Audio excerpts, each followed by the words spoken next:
Hi folks, today I thought I'd talk a little bit about training intensities or getting the right effort in your training. So you've probably heard me talk before, whether we're using pace or heart rate, or now we've got power meters or other things. Everything is just designed to get you working at a particular effort in your training. And actually, effort is the best way to train because it takes over for all those other things. On any given day, your effort might need to change based upon your feeling, the conditions, etc.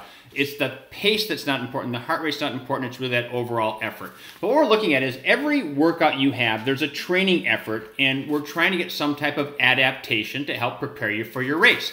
There are really essentially two ways that you do that. It is duration, or how long you're going to be running, and then there's the intensity. Those are pretty much the two variables that we can control. Today we're going to be talking specifically about the intensity, and the example I'm going to use is with some intervals. Now, a couple of caveats with that. So first of all, although I'm using an example of intervals, this applies to tempo runs or steady state runs or long runs or easy runs. The principles are still largely the same. There's an adaptation that we're trying to get or some particular intensity.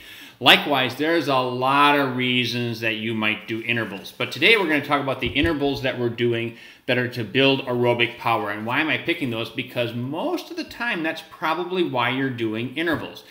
5Ks, about 84% of all your energy for a 5K comes from your aerobic system. It's 99% when you get up to a marathon. So if you're running shorter distances in a 5K, then you're probably doing some work that's a little bit different than aerobic work in your interval work. But chances are most of your interval work, the track work for the 5K and above, is probably actually looking to build some aerobic power.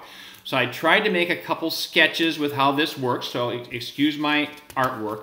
So what we're trying to do is get you working at VO2 max. And I made a line here to kind of represent where your VO2 max would be. For most people, that's generally going to be in the neighborhood of where your 5K pace might be. And what happens is when you first start running, you're not at that level yet. It usually takes you, if you're just getting started out, just warmed up, it's going to take a minute and a half maybe before you actually get up to that. So you can see what I was trying to demonstrate here over on this side is you spend very little time at VO2 max your first interval, and each subsequent interval you probably spend more and more time at VO2 max, and we kind of add that all together, and that was the adaptation or the intensity we're looking for in that workout.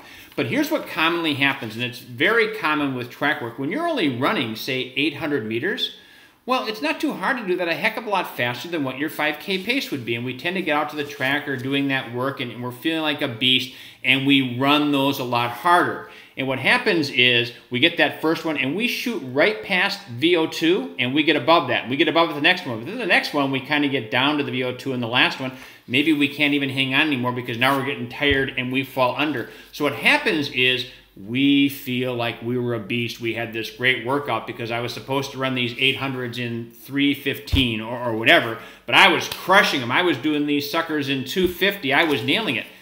You lost the entire purpose of the workout when you did that because you've gotten now a lot of anaerobic workout, but the goal was to get the aerobic workout. So the moral of the story is, save your bullet for race day. Look at every workout that you're doing, and in particular the interval type work, but it really applies to everything. Understand what's the intensity, what's the effort that we're looking for. Pace, heart rate, power meters, they're all a guide, but get the effort right so you get the right adaptation.